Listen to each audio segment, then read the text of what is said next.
किसी के मरने के बाद दवा का असर नहीं होता। दवा असर कब करती है? जीते जी। मरने के बाद दवा का असर नहीं होगा। जैसे दवा का असर मरने के बाद नहीं होता, उसी तरह भजन का असर प्राण छूटने हो, किसी के यहाँ कोई मिलने जाना हो तो बिना कारण के लोग चले जाते थे, अपना समय निकालकर, भले वो पैदल जाना पड़े। आज के ज़माने में जितने यहाँ बैठे हो ना, सबके घर में 2 व्हीलर की गाड़ी है, सबके घर में 4 व्हीलर की गाड़ी है। 4 व्हीलर नहीं होगी तो 2 व्हीलर तो होगी, बोलो है कि नहीं है ना सबके यहाँ? सबके घर में अगर 4 व्हीलर नहीं है तो 2 व्हीलर है। पहले के ज़माने में तो गाड़ी नहीं होती थी, साइकिल होती थी, बैलगाड़ी होती थी, तो भी लोग मिलने जाते थे, समय निकाल कर पहुंच जाते थे। आज के ज़माने में 4 व्हीलर गाड़ी है, ट्रेन का साधन, हवाई जहाज का साधन, हेलीकॉप्टर का साधन, बस का साधन, गाड़ियों का साधन, 2 व्हीलर 4 व्हीलर सब घर में है। उसके बाद भी अगर कोई रिश्तेदार की तबीयत गड़बड़ है तो कोई मिलने के लिए नहीं जाता, कोई परिचित के पास बैठने नहीं जाता, केवल फोन पर पूछ लेता। और महाराज, मेरा शिव, मेरा उघड़दानी, जो जो चीजें आपको फ्री में दिया है ना, उसकी कीमत बहुत है, बहुत कीमत है। श्वास की इतनी कीमत है कि डॉक्टर को लोग कैंसर हॉस्पिटल में जाकर देखिए, और कैंसर हॉस्पिटल में जाकर लोग अटैची की अटैची पैसे की दे देते हैं। डॉक्टर साहब, मेरे पिता को, मेरी पत्नी को, मेरे पति को, मेरे बेटे को, मेरे परिवार को बचा लीजिए, ये पैसा लगे। श्वास दे दो, श्वास।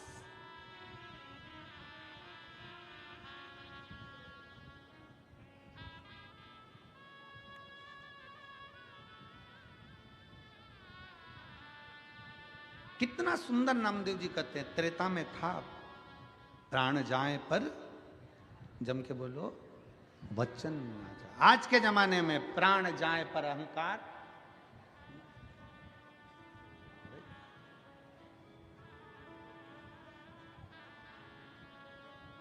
किस अभिमत्ता में जी रहे हो? शिव महापुराण की कथा कहती है, अभिमान को छोड़कर जियो।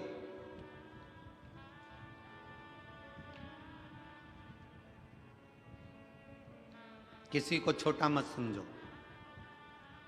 किसी को साधारण मत समझो, किसी को हल्का मत समझो। कभी कभी जिस पत्थर के टुकड़े को तुम घर के बाहर फेंक देते हो, कभी कभी अलमारी को सीधा खड़ा रखने के लिए पत्थर के टुकड़े का भी टेका लगाना पड़ता है, वो पत्थर का टुकड़ा भी काम आ जाता है। किसी को हल्का मत समझो, किसी को छोटा मत समझो। और हल्का समझ रहे हो तो कोरोना महामारी के समय पर देख लो, बड़े बड़े शोरूम, बड़ी बड़ी दुकानें कपड़ों से भरी पड़ी रही, और एक छोटा सा कपड़े का टुकड़ा मास्क करोड़ों की कीमत का हो गया। बड़े बड़े शोरूम में कपड़े भरे की भरे रह गए, बड़े से बड़ी दुकान में कपड़ा पड़ा की पड़ा रह गया, ताले लगे की लगे रह गए, और एक छोटा सा कपड़े का टुकड़ा जिसकी कोई कीमत नहीं थी, वो छोटे सा कपड़े का टुकड़ा भी करोड़ों का बिक गया, करोड़ों का व्यापार कर गया। करोड़ों का व्यापार एक जरा से मास्क ने कर दिया, और वो शोरूम कपड़े के भरे की भरे रह गए। कौन पूछता था वो जरा से मास्क को? कौन जानता था वो इतने से मास्क के कपड़े के टुकड़े को? उसकी क्या कीमत थी? पर उस छोटे से टुकड़े ने भी अपना वजूद दिखा दिया कि छोटा कभी छोटा नहीं होता, एक दिन वो छोटा भी शंकर की कृपा से बड़ा हो जाता है। उसने अपना वजूद दिखाया, उसने अपना वर्चस्व दिखाया कि एक छोटा सा कपड़े का टुकड़ा भी बड़ा हो सकता है अगर शिव की कृपा हो जाए, शंकर की करुणा हो जाए, शिव की दया हो जाए, शंकर ओघड़दानी की करुणा हो जाए। किसी को छोटा मत समझो। लोग कहते हैं ये छोटा है, ये छोटा है। दुनिया के लोग जातियों में बांटने का प्रयास कर रहे हैं, दुनिया के लोग छोटे और बड़े में बांटने का प्रयास कर रहे हैं, पर शिव महापुराण की कथा कहती है आप बंटना नहीं, कोई छोटा कोई बड़ा नहीं। घर के अंदर बहुत विवाद होता है, एक पति का पत्नी ज़्यादा कमाता है, दूसरी पत्नी का पति कम कमाता है। ये मत सोचना कि तुम्हारा पति ज़्यादा कमा रहा है, हो सकता है जो नहीं कमा रहा है ना उसको शंकर भगवान उसके कारण तुम्हारे पति की भी तनख्वाह ज़्यादा दिलवा रहा है, हो सकता है। परिवार के भरण पोषण के लिए, परिवार के सुख के लिए, परिवार के लिए परमात्मा दे रहा है, किसी के लिए हल्का नहीं। ये ना सोचे कि हमारी माँ कुछ नहीं दे रही, हमारे पिताजी कुछ नहीं कर रहे, हमारा देवर कुछ नहीं करता, हमारा जेठ कुछ नहीं करता, केवल तुम्हारा पति कमा रहा है। ना ना ना, भगवान ने क्यों कृपा कर कर रखी है, क्यों भगवान भरपेट भोजन दे रहा है, क्या पता किसके भाग्य का किसको मिल रहा है। इसलिए कभी ये ना सोचें कि केवल मेरा पति कमा रहा है, घर में जितने सदस्य हैं ना सबके भाग्य का मेरा भोलेनाथ देते जा रहा है। ये विचार करें, कोई भूखा ना सोए।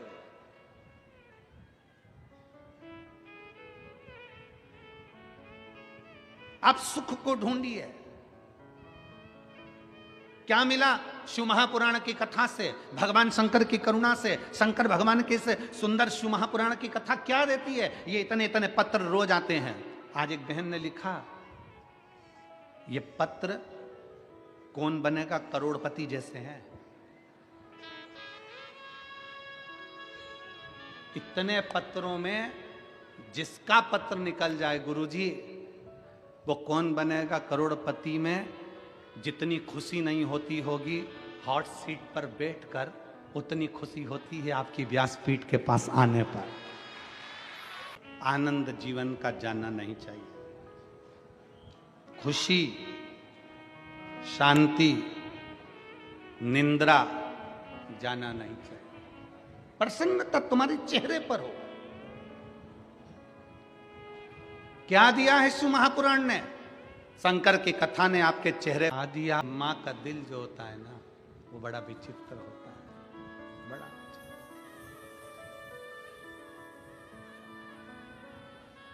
नंदुरबार में जब हम कथा करने गए थे ना, नांदगांव में कथा करने गए, तो एक लड़के ने पूछा था, गुरुजी प्रेम अंधा होता है क्या। हमने कहा हाँ, प्रेम अंधा होता है। एक माँ के गर्भ में जब बच्चा आता है ना, माँ उसको बिना देखे प्रेम करने लगती है, इसलिए प्रेम अंधा होता है।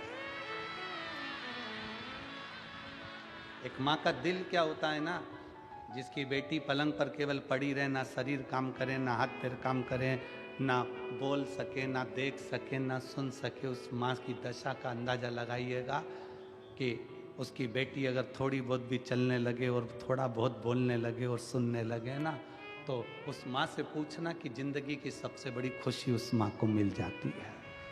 उस माँ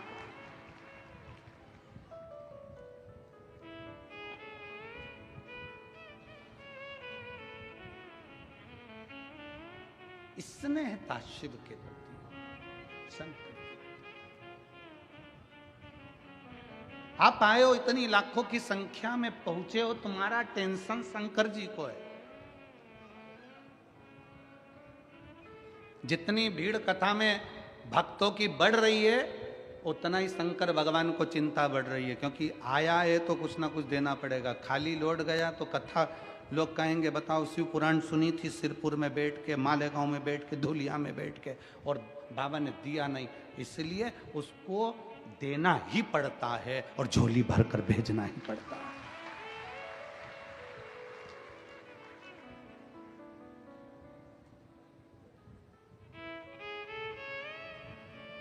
9 तारीख से 11 तारीख तक दुबई में कथा है, 3 दिवस की। 9 दिसंबर से 11 दिसंबर तक त्रिवेणी शिव महापुराण की कथा भारत में 1 बजे से 4 बजे तक आस्था चैनल पर आएगी, और वहाँ 11:30 बजे दुबई में चलेगी एयरपोर्ट रोड पर। वो कथा का लाभ आप दुबई वासी Al Garhoud Dubai airport road Le Meridien Dubai hotel and conference centre में ये कथा है। कोई शुल्क नहीं, वहां भी निःशुल्क। आप कथा का लाभ लेने के लिए जो दुबई के आसपास के क्षेत्र के भक्त हैं वो इस पंडाल में एक बार बैठ कर देखना कि दुबई की उस कथा के पंडाल में मेरा शंकर क्या देता है और बाबा कितनी कृपा करता है, फिर बुलाओगे। इस कथा को कोई छोड़ता नहीं है। दुबई में एक बार कथा है, दूसरी बार फिर लोग तैयार हो जाएंगे, क्योंकि बाबा इतना दे देता है। 3 दिन बाबा के चरणों में और फिर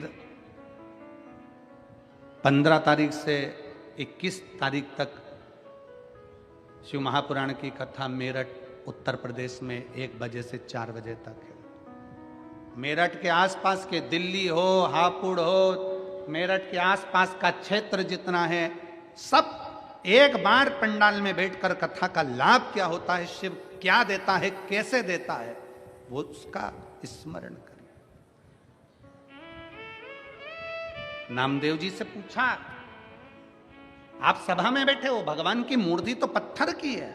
नामदेव जी कहते हैं भगवान का शरीर पत्थर का है और मनुष्य का दिल पत्थर का है। जिसका दिल पत्थर का है उसे भगवान भी पत्थर नजर आता है। जो जैसा चश्मा लगाता है सामने वाला वैसा दिखता है। काला लगाओगे काला दिखेगा, पीला लगाओगे पीला दिखेगा, नीला लगाओगे नीला दिखेगा। आपका दिल अंदर से जैसा अच्छे हो अच्छा दिखेगा।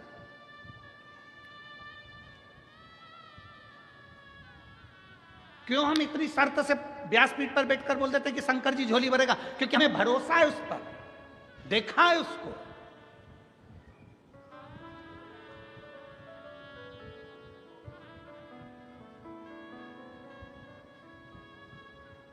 उसको जाना है शिव को, उसका रस तत्व, उसकी भक्ति क्या करती है।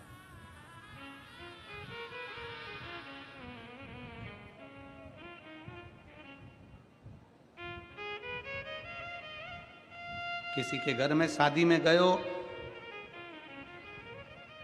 उसका फर्ज है खाना भी खिलाएगा, रुकाएगा भी और बाद में कुछ ना कुछ देकर भेजेगा भी। फर्ज उसका है, वो देकर भेजेगा। आप उसकी कथा में आए हो, आप सियोर वाले महाराज की कथा में नहीं आए हो। कथा किसकी चल रही है? किसकी?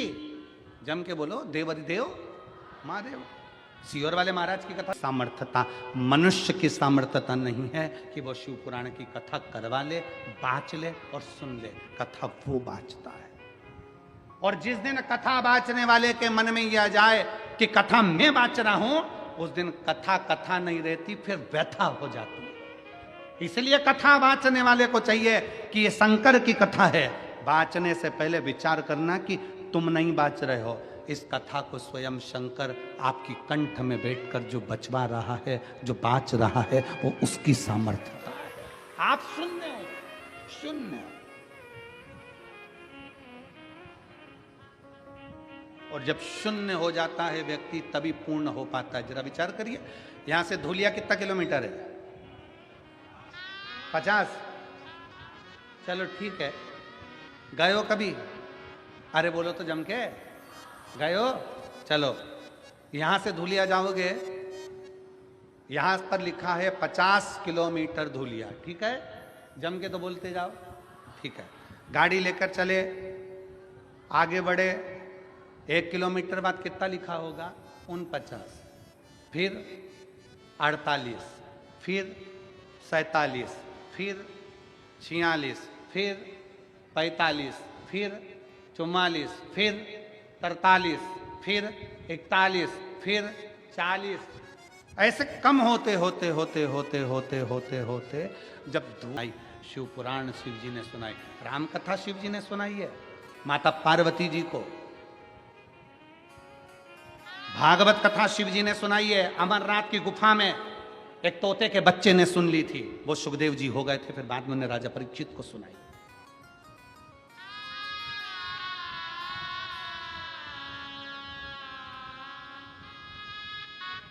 शून्य कहा जाए, ये सब शंकर का, सब शंकर।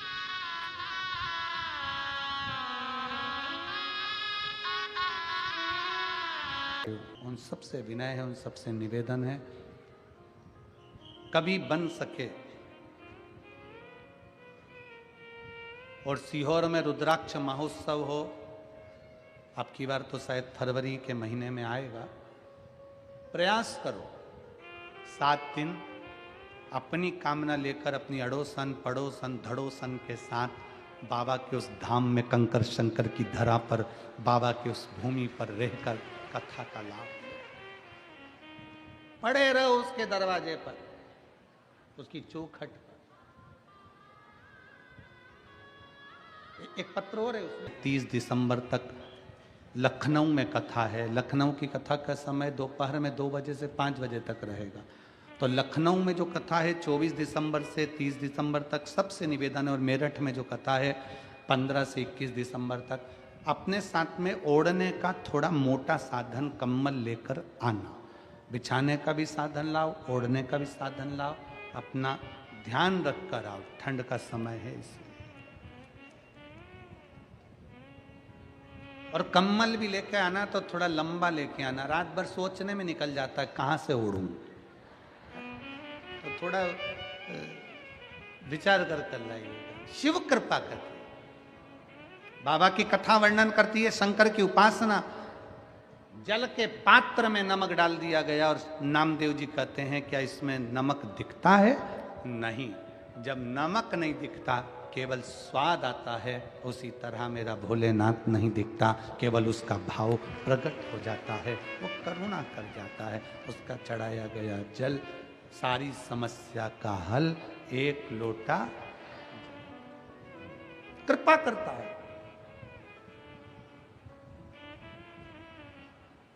और कितनी कृपा करता है,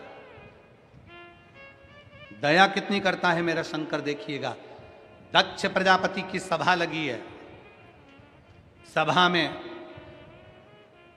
भगवान शंकर भी बैठे हैं, शिव भी बैठे हैं, सभा लगी है और शिव बैठे हैं।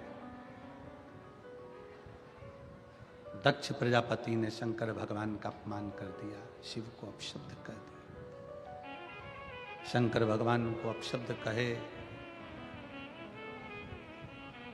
फिर भी शिव क्षमा की मूर्ति है, क्षमा करते चले जाते हैं। फिर भी शंकर क्षमा की मूर्ति है, क्षमा करते चले जाते हैं, क्षमा करते, क्रोध नहीं करते। थोड़ी आवाज बढ़ाओगे? क्षमा की मूर्ति है शंकर, क्षमा करते चले जाते, क्योंकि वो शिव है।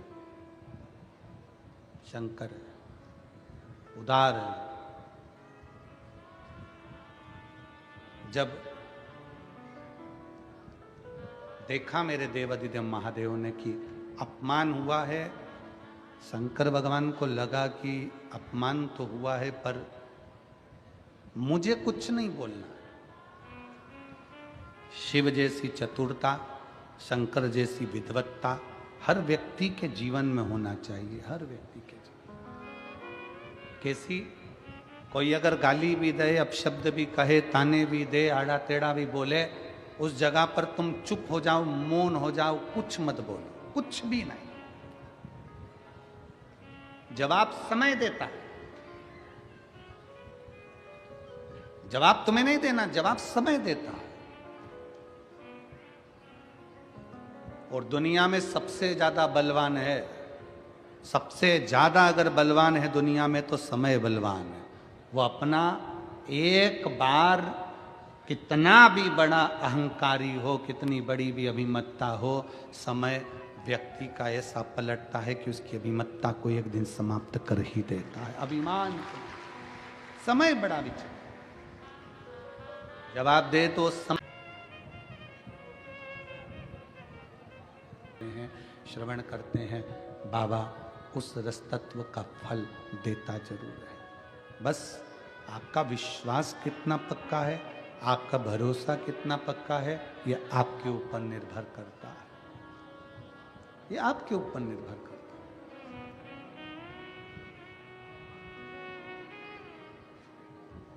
सती मैया जाने के लिए आतुर है,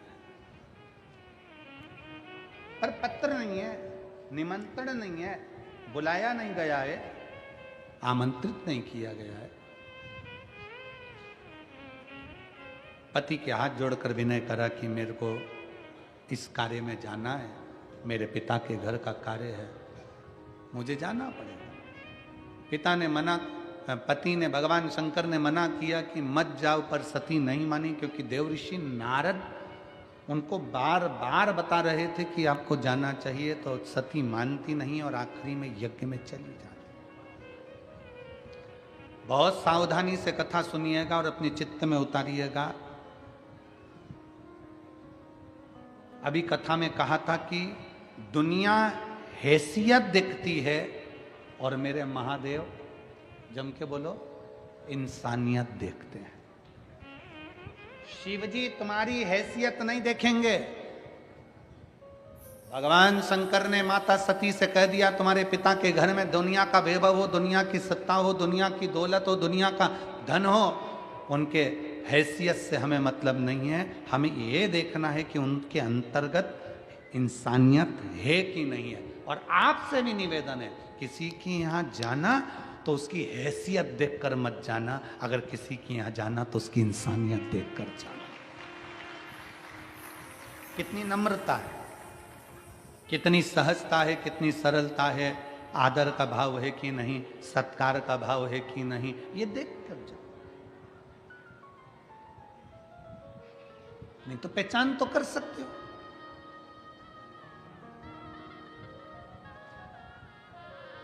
एक लड़का नौकरी कर कर अपने घर गया। घर जाते से ही उसने अपनी सास को देखा कि आज मेरी पत्नी की मां आई है। खुश होकर प्रणाम किया, नमन किया।